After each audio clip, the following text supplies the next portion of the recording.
Okay, we've had an extra day here because of the Monday night that we're taking full advantage of. It feels a lot longer of a break than just one day, just because we get out of routine. But it's good for us, and we're trying to take advantage of that.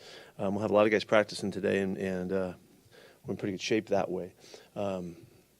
This is a great matchup for us, playing the world champs on Monday night. It's about as fun as he's going to get. So.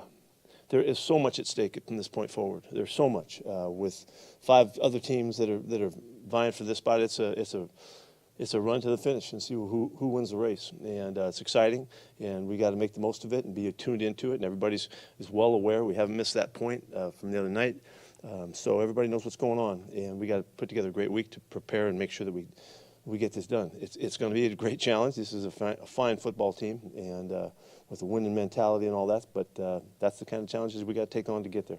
So it hasn't changed much. It's been kind of like this for a while, and so I'm not concerned about our ability to take up the challenge and do the things we need to do to get it done. We just got to come out with a W. So that's the big challenge. Geno's went through the walkthrough today. He's going to practice today. He had a good lift this morning, so we'll see how each day goes. We'll go one day at a time and figure that out. But I know it's a big concern to everybody. But he feels really good, and he threw the heck out of the ball in the morning session. So we'll see what happens today, with the really hope that he's ready to go. And if not, Drew's going to be there. We'll mix reps to make sure that everybody's prepared. But that's a good sign for us. And hoping for Geno's sake, he wants to play in the worst way. So that's where it is, and we're ready to get cranked up and go. How was Geno moving around today? He was fine. Yeah, he did everything. He moved around just fine. It was a walkthrough. And so we'll go to practice this afternoon and see how that goes and just take one session at a time. But he feels really good. He's ready to go. How about Devin Witherspoon? How's he doing for you? He won't work today. We're going to rest him a little bit longer. And we won't know. We've got to take it day to day with that one. How did the game off and a couple of days off help Geno Smith's arm? Bruce tricep. I mean, from the injury from before? It's not even a factor. As far as I know, that's not even an issue. How did you like the sudden switch of this game from Sunday to Monday night and all that? I like it. I mean, I think it's cool that that we get a chance to do that, and fun for everybody. It messes with next week. That's the part that we don't like. But we've had a lot of schedule challenges. We'll be okay with that. What about the Eagles on offense particularly jumps out? They're a unique team, and it's because Jalen is such a unique player. They're able to do all kinds of stuff, and he's a threat. He's almost rushed for 500 yards already, at this point. So he's a threat back there. He's a terrific scrambler. He's got accuracy, completing almost 67% of his passes at this point late in the season. He's doing. He does a lot of stuff, and they use him. They're not. There's no mystery. They know when to use him and how to use him, and it makes it very difficult because you have to account for him in all situations. And so, but that's not all. Their offensive line is excellent. They do a nice job of all of their stuff, and they've got big time players. And so this is an offense that gives you a lot of problems just because he's in the middle of all of it. What do you think of the way they run QB sneaks? Yeah. Well. When I first realized that, how dominant a play it was a year ago, I went right into the mode that this could change the game. This play could change the game. And they've pretty much owned this thing, and they've done a great job with it. And they're 90-something% conversion when they do it and almost unstoppable, and it's something to be challenged, though. I mean, because it's a different phase of the game. It doesn't mean that it's wrong. It's just new. It's just innovative and all of that. And they've done a great job to get that done. And they've crossed over to the world of rugby, and it's a cool complement to that beautiful game as well. But we're in it. We got to compete with it and try to figure it out. We'll find out. I guess there were some talks at the league meetings, about the conversations and all. I don't know which way it's going, but I was kind of surprised that something didn't take place in last season because I thought it was drastic enough, but I wasn't fighting it. I thought it might hit the owners and the people that run in the league, a little bit differently than it has. We'll see what happens this time around. What do you do on that play that's different than how other teams have traditionally tried to use quarterback sneaks? The commitment to the style of the movement of the line of scrimmage, which is truly in rugby fashion. The scrum that happens in rugby, they've really latched into that mentality and that approach and the physical part of how that works. And so it's just become, it's unique, and it's really hard to practice too. It's a very difficult thing to practice. They've done it enough now where they're there, but for other teams to try to practice it during the season, in season, it's a challenge, you know. So, you know, it's really their commitment to it is what's made it, you know, a really good thing for them. Is it hard because of just the physical aspect of it, and teams don't want to be that physical in practice during the season? Yeah, that's part of it. That's part of the practicing part of it. But I think they've started it back in the off season. I think might have been in the preseason. You know, I think they did. And I know they don't. From what I've heard, they don't practice it anymore in full speed in practice. They don't need to. They've had enough reps at it now. So they're way ahead of everybody in that regard. They've been much more successful using it than other teams have when they've tried it. What makes them? Is it just the practice part? Is there some facet? Is the fact that Kelsey's just that good at center? Well, that's part of it, you know. He's a big-time player. You know, he does a lot of cool things, and he takes full advantage of this play in particular. He's great at it. But it's all their whole group. It's really been their commitment to it, and then the time spent on task and full speed stuff. They're just ahead of everybody, and so you know, it's a hard challenge. We've had one shot at it against the Giants, and this will be, you know, I'm sure that they'll find their way to, you know, putting us in that situation. We'll see what happens. When it comes to their defense, you talked a little about Jalen Carter earlier in the week, but the pressure that they generate and the amount that they can disrupt on the line. Yeah, well, they're loaded up front. You know, they're loaded. Reddick is a fantastic edge rusher, as is Sweat, and then they've got the monsters up inside that are so you know, physical and tough and quick getting off the rock and all that. They just cause all of the problems that a front can cause, and they have all the variations, the different looks that they do to utilize all of their guys, and it's a real challenge. KJ Wright had some pretty incendiary comments on his radio show, saying team's distractions. He said that he's hearing from you that you're sick and tired of these guys. That was the quote. I don't know if you saw that, if you had any reaction to it. I need to talk to KJ. I'm sick and tired of whom? The quote was, what I'm hearing from Coach Carroll is that he's sick and tired of these guys. He's extremely frustrated, just like he's preaching. I need to talk to KJ. No. I'm not sure what he's talking about. Was Trey Brown in the walkthrough today? Yeah, he's out there. Yeah. We'll see. Let's see what they got to gauge what happened out there today.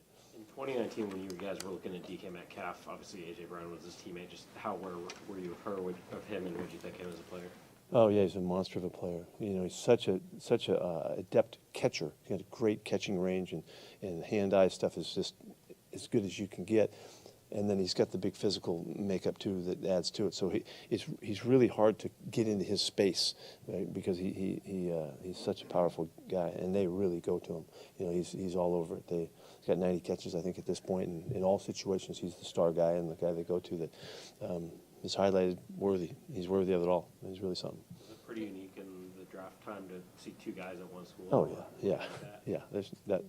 Look how far they've gone already. You know, they've had marvelous starts to their career. When it comes to your passing game, it's been two different quarterbacks the last 2 weeks, but what have you liked about what's been available downfield?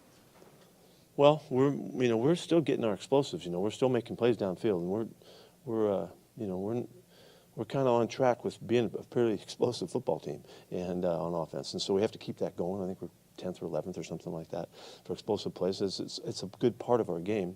You know, so we're going to keep trying to find them. You know, you have to create them each week, and then you got to hope for good catch after, run after catch, and stuff like that to make those plays happen. Is there any value? You guys have each played the same two teams the last 2 weeks, and kind of looked at the film and seeing that. Yeah, we've been watching this for a while now. You know, and you know, we had them 3 times, they had them 2 times. You know, so yeah, there's a lot of crossover, and it's interesting watching it because we really can dig deep into what's going on and trying to figure it out and all that stuff. So it's a good mystery for us. When there have been mistakes this season, have you found your players to be accountable for those mistakes? Yes. Yeah. In this room, these guys are great about it, and you know, we talk about our stuff in the individual rooms and in the defense and offensive meeting rooms and in the big room. This is a good room. I love these guys. I love the way that they've approached this thing. They're all in. They want to get it done. They'll do whatever they can. They're really consistent about helping their teammates and all that. So the mentality's really good. So Jamal's obviously battled a lot physically to kind of make it back. I guess, you know, just how have you assessed sort of how he's dealt with that and how he's I think he's done an extraordinary job of battling, because there was a time in the off season he couldn't walk right, you know, and and he just kept working his way through it and working his way through it and just climbing back, back to normal. And it's been a real battle. It's been the physical part's hard. One, I mean, they can't walk normal, for months. And then he made it back. So I think he deserves all the credit in the world for fighting through it and competing his tail off.